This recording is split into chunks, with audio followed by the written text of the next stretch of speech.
Kayla Jenkins was the kind of roommate everyone wanted: quiet, focused, and kind. Olivia Price and Morgan Taylor were the kind of roommates no one saw coming. Behind the doors of a modest apartment, jealousy and resentment quietly boiled into something far more sinister. What started as small tensions over rent and space ended in a gruesome discovery that would shock the entire town.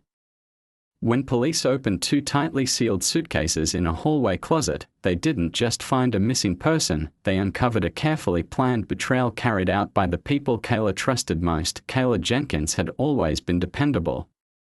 She kept a tight routine: school, work, home. As a graduate student in psychology, she was focused, organized, and not the type to just vanish without telling anyone. That's what made her sudden disappearance so disturbing. One day she was seen entering her apartment building in Spokane, Washington, after a late evening at the campus library. It was a Friday night, and everything seemed normal. But by Saturday morning, she was gone. No one saw her leave. No one heard from her again. Her roommates, Olivia Price and Morgan Taylor, claimed she must have gone out early that morning. They said she mentioned needing a break and might have gone to stay with friends for a few days. But when Kayla's phone kept going straight to voicemail and her parents didn't hear from her over the weekend, the worry turned into panic. Kayla's mother tried texting, calling, even reaching out to her professors.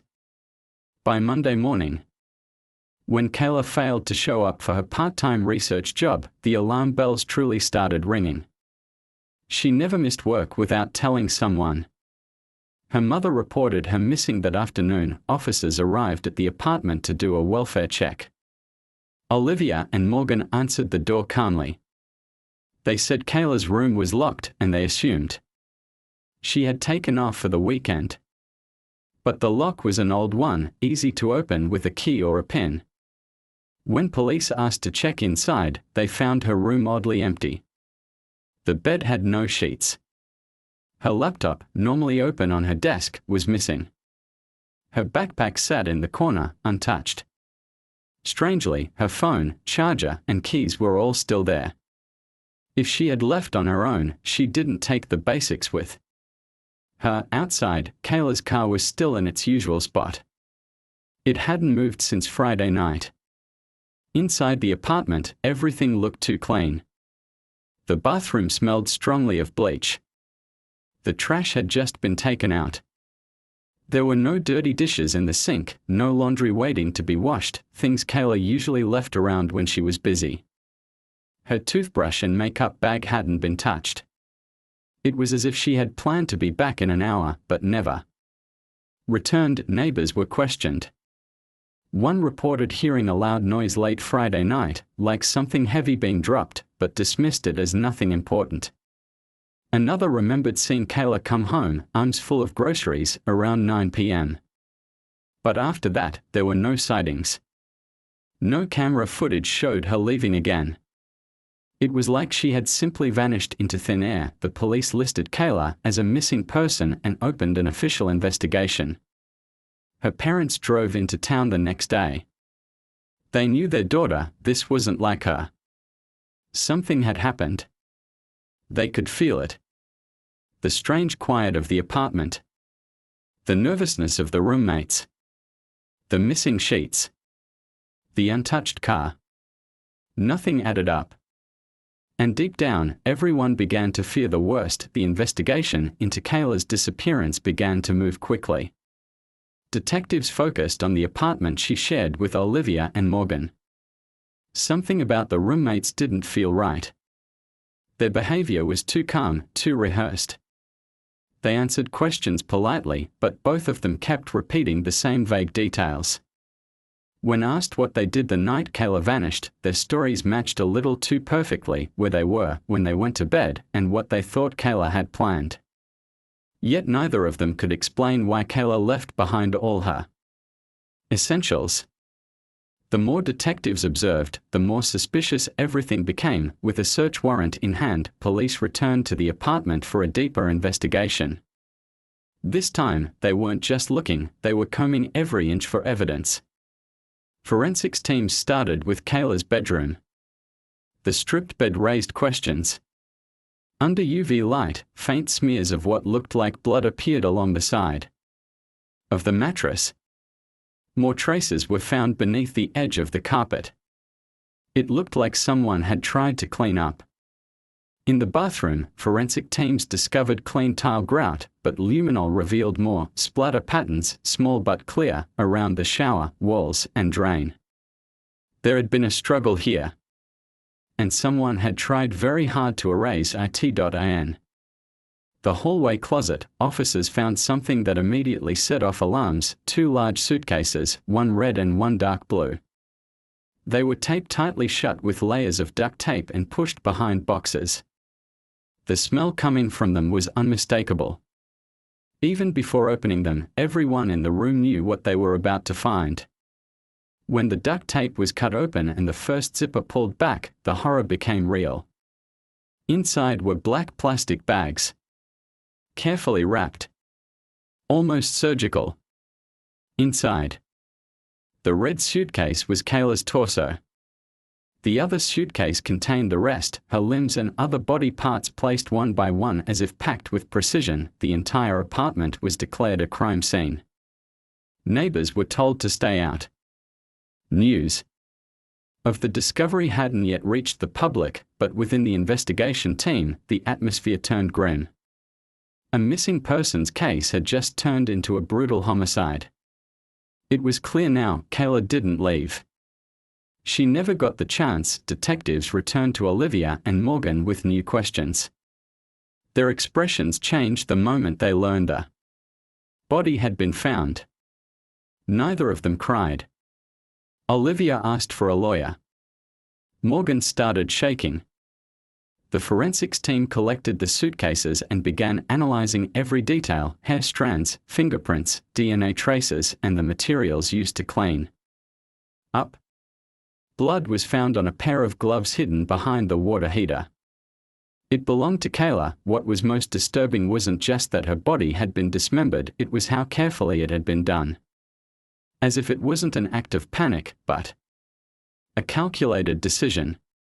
Someone in that apartment had taken their time. And someone had planned for her never to be found. The discovery of Kayla's body sent shockwaves through the entire community. Investigators now had to figure out not just who had done it, but how, and more importantly, why. The apartment, now a full crime scene, offered small but critical pieces of the puzzle.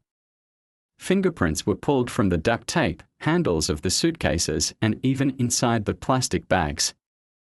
Early lab results showed a mix of prints: Kayla's, Morgan's, and Olivia's. That immediately cast doubt on the story both roommates had told. If Kayla had left on her own, how did her roommate's fingerprints end up on bags containing her body? Detectives reviewed the surveillance footage again.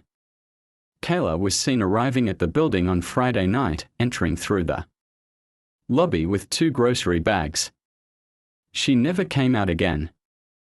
There was no footage of her leaving the building on Saturday or any day after. The camera in the hallway showed some movement: Olivia taking out trash, Morgan leaving for a smoke break, but no sign of Kayla. That confirmed she was killed inside the apartment, likely the same night she came home. The medical examiner's report added more grim detail. Kayla had died from blunt force trauma to the head, likely caused by a heavy object. She also had multiple bruises on her arms and neck, indicating she had fought back. There were cuts that happened post-mortem, suggesting her body had been dismembered after death. The timing aligned with Friday night. She was killed shortly after she got home. Now the focus turned to motive. Kayla had no known enemies. She was quiet, focused on her studies, and rarely argued with anyone. But her phone records showed recent text messages to a friend where she complained about tension in the apartment. She mentioned that money had gone missing, and she believed one of her roommates had stolen it. She also said she was thinking about moving out and had even found another place closer to campus.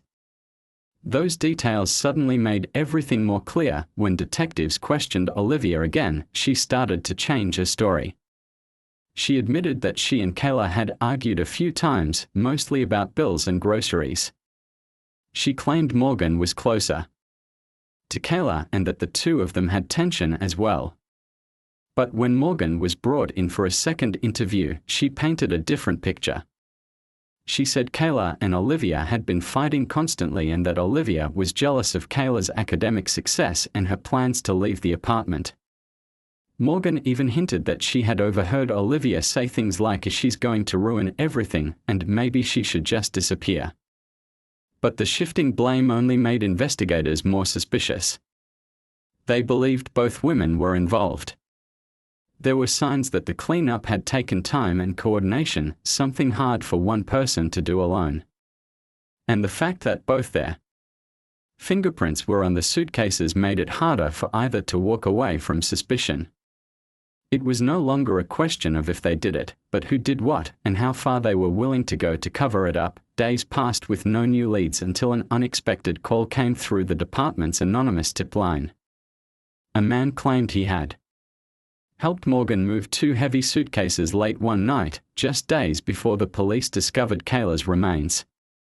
He said Morgan told him she was clearing out old belongings from her family's storage and needed help getting rid of them.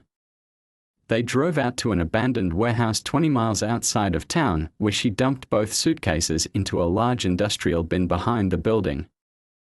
The caller thought nothing of it until he saw the case on the news. He recognized the suitcases. Immediately, the same red and blue ones being shown in headlines, detectives acted fast. They pulled surveillance footage from the warehouse area. Sure enough, at 3:04 a.m. on the Saturday after Kayla disappeared, a car matching Morgan's was seen pulling into the alley. She was alone, wearing gloves, and struggling to unload 2 large suitcases from the trunk. The camera didn't capture much detail, but the timeline matched perfectly with what the anonymous caller had described. The warehouse dumpster had since been emptied, but cadaver dogs were brought to the location. They quickly picked up a scent near the alley wall where Morgan had leaned the suitcases before tossing them in. A forensic team searched the area and collected trace biological evidence, small droplets of blood and tiny fabric fibers. Later confirmed to match Kayla's clothing, police then turned their attention to Morgan's car. With a new warrant, they searched it from top to bottom. Beneath the lining of the trunk, in the tiniest gaps around the spare tire, they found more blood.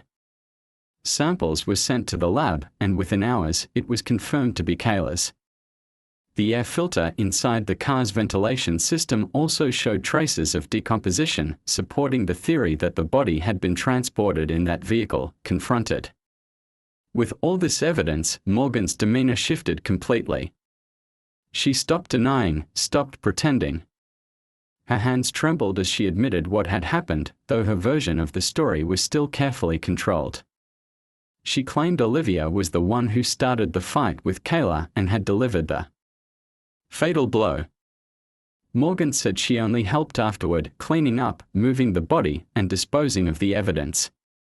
She insisted she didn't want to be involved, but Olivia threatened her into silence. However, investigators weren't convinced by Morgan's version alone. They already had digital records showing multiple messages between the 2 roommates in the days following Kayla's disappearance. They weren't just nervous, they were planning. Texts revealed coded language about taking care of the problem, cleaning up everything, and making sure no one finds out. Even worse, internet history on Morgan's phone showed searches about decomposition timelines and how to remove blood from tile grout, with mounting evidence and her own words turning against her. Morgan was arrested. Olivia's arrest came just hours later. The pieces were falling into place. What started as a simple missing person case had unraveled into a dark, calculated crime, where both women tried to erase a life as if it had never existed. As the trial approached, details of the case began to leak to the public. The horror of what happened inside that apartment spread quickly, leaving the community in disbelief. Kayla Jenkins, a promising young woman with a future full of potential, had been brutally killed not by a stranger, but by the very people she lived with. People who smiled at her across the breakfast table. People she likely trusted. Investigators had uncovered a trail of resentment, jealousy, and hidden rage that led straight to Olivia Price and Morgan Taylor. The courtroom was packed on the first day of trial. Family members sat silently, eyes fixed on the two women who now wore orange jumpsuits instead of their usual stylish clothes. The prosecution laid out the story, piece by piece, with chilling clarity. Kayla had planned to move out. She had grown tired of the constant tension with Olivia and Morgan. She had confided in friends that she was worried about her safety and suspected her roommates were taking money from her. She never got the chance to leave. On the night she died, Kayla came home around 9 p.m. after a long day at the library. Prosecutors argued that Olivia confronted her in the kitchen, possibly about the money or her plans to leave. The argument escalated into violence. A nearby frying pan became the weapon. Kayla was struck in the head and collapsed. What followed was not panic, but planning. Morgan helped Olivia drag Kayla's body into the bathroom, where they left it. While they figured out what to do next, instead of calling for help or reporting the accident, they chose to hide the crime. Over the next several hours, they cleaned the scene with bleach and scrubbed the bathroom top to bottom. They stripped Kayla's bed, hid the sheets, and began dismembering her body in the bathtub. The red and blue suitcases were pulled from the hallway closet. Kayla's remains were carefully wrapped, placed inside, and sealed with duct tape. The level of planning shocked the jury. These were not actions of people who panicked. These were decisions made step by step. Cell phone records placed Olivia and Morgan both in the apartment the entire night. The following morning, Morgan took the suitcases to her car while Olivia distracted a neighbor. That night, Morgan drove to the warehouse alley to dispose of the body. Surveillance confirmed the timeline. Every detail pointed back to them. When the jury returned its verdict, there was no surprise. Both women were found guilty of first-degree murder and sentenced to life in prison without parole. The judge called it one of the most disturbing cases the court had ever seen. In the months that followed, the apartment was emptied and listed for rent, but no one wanted to live there. Flowers and candles remained on the front steps for weeks. The image of two ordinary suitcases hiding such a dark secret stayed burned into the minds of everyone who heard the story. Kayla's life was stolen, not in the shadows of some alley, but in the very place she should have felt safe, her own home.